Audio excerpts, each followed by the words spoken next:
Welcome to Creeper's Den channel, your lovely creator of horror stories. Let's listen to today's are true creepy horror stories. At 22, I dated a guy named Mark from an app. We went out 4 times over a month. Initially, it was fine. Our first date was a brief coffee, a quick check to see if he was sane. The second was drinks at a local pub. We both had a good time. On our third date, dinner, I started having doubts. Something felt off about him, but we kissed at the end, the first and only time. So I convinced myself it was fine. 2 weeks later, we had our last date, drinks again.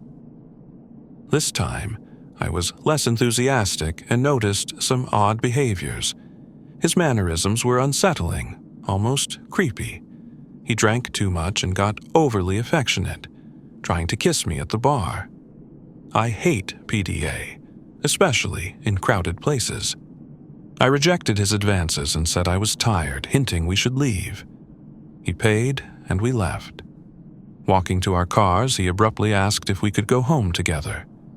I lied, saying I was tired and had work. He persisted, offering to drive me to work. His drunk driving bothered me, and I decided I wouldn't see him again. I drove home slowly, mindful of the drinks I'd had.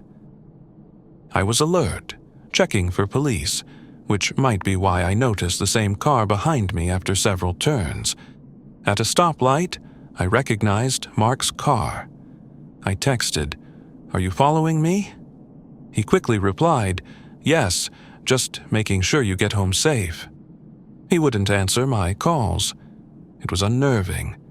I pulled over and texted him to stop. He paused, presumably reading my texts, then drove past.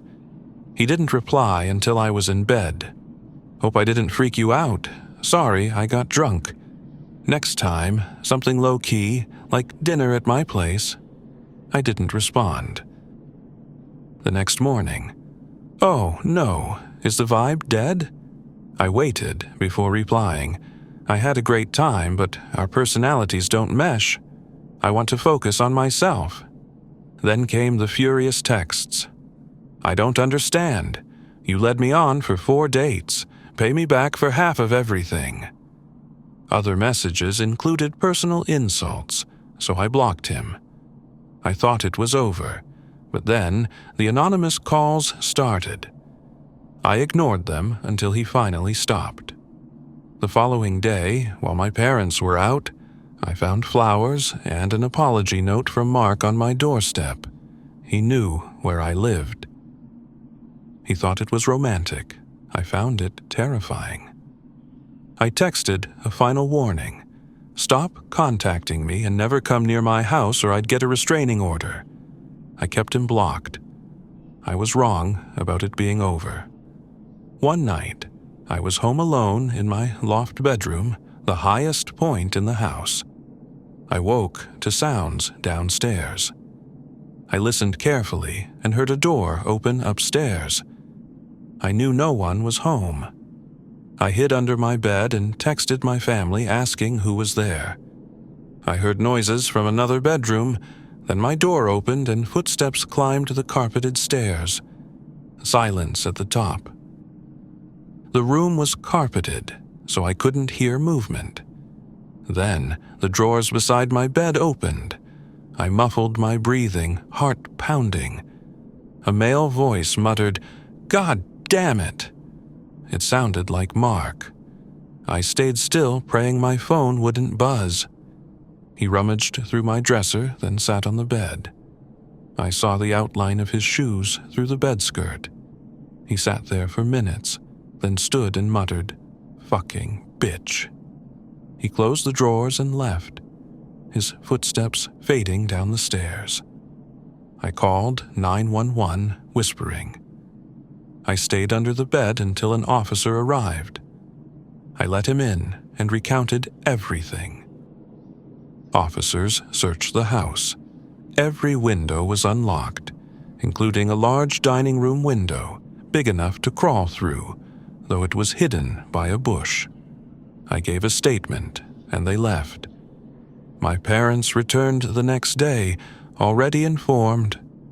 We went to the police with my report and evidence, including the text where he admitted following me. They said they'd investigate, but without proof he'd been inside, it was difficult.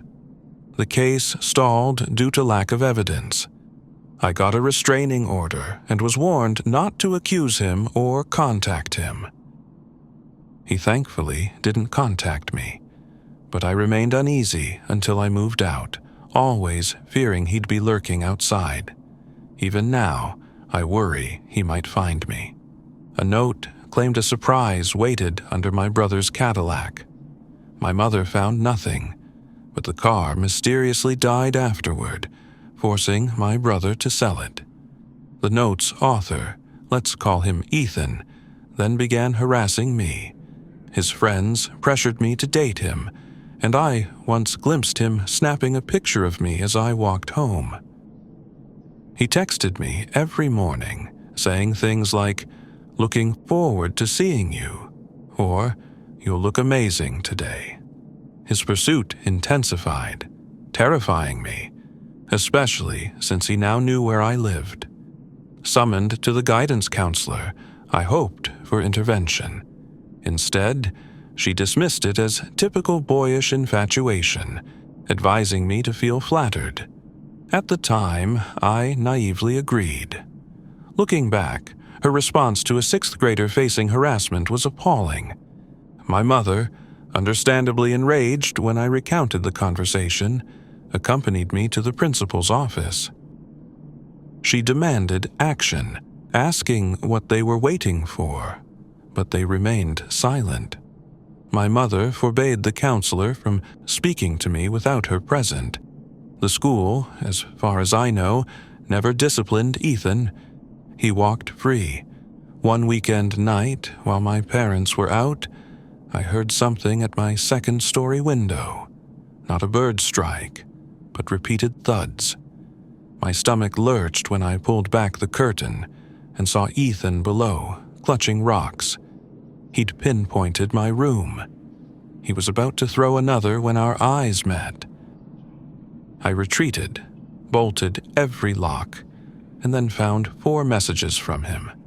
"Why did you leave?" "I wanted to talk. I just wanted a kiss." "I'm sorry. You weren't who I thought. Goodbye." I blocked him. Although I endured his presence throughout school, that was the last direct incident. Years later, I heard he was arrested. The counselor's validation of his behavior as a compliment remains deeply unsettling. I pray she's no longer working with kids, and that our paths never cross again. Dinner sat uneaten in the microwave. I bolted upstairs, locked my bedroom door, and frantically texted my family and friends about the unsettling feeling that something had just moved in the empty living room. I almost messaged Chloe, but stopped myself. I swallowed a melatonin and crashed hard. Sometime later, a strange feeling jolted me awake. My phone buzzed with messages from an unknown number, Chloe. She was apologizing profusely, begging to see me the next day. The texts kept coming. "Are you awake?" "Wake up," repeated 8 times. Oddly, she hadn't called. "Why are you awake?" I replied. "This is insane. Honestly, the past few days, and now this, have made it clear I don't want anything to do with you. Leave me alone." Seconds after hitting send, a scream ripped through the air from inside my closet. Chloe's voice shrieked, "No!" The door burst open. I scrambled out of bed, threw open the bedroom door, it was unlocked, and ran. Slamming the door behind me, I braced myself against it as Chloe attacked it, a knife blade suddenly piercing the wood, grazing my side. Panic seized me. Instead of yelling for help, I blurted, "Chloe, baby, I love you. Stop." The attack stopped. She quieted. Keeping the door shut, I silently dialed 911. I told her I was going through a rough patch, that I loved her and wanted to get back together. A desperate lie. "That's all I wanted to hear," she sobbed. "Why couldn't you just be honest?" She begged me to open the door, but I stalled, asking her to drop the knife, then toss it across the room. The metallic clang echoed as it hit the wall and floor. I ripped open the door and tackled her. She screamed, fought, and went ballistic. I pinned her down, shouting my address to the 911 operator. The front door exploded inward. The police. They stormed upstairs. Chloe was handcuffed, sobbing hysterically. I was numb with shock. That night was a horrifying blur, the beginning of a legal ordeal to get Chloe convicted. I've avoided publicity, terrified of ending up as some true crime story online. She's in prison now, facing serious charges. There's no satisfaction in it. This was someone I'd spent a significant part of my life with, someone I thought I loved, someone who tried to kill me. She was clearly unwell, and my initial infatuation, my desperate need to impress her, blinded me to the warning signs. This experience will haunt me forever. Sharing it, even anonymously, feels like a release.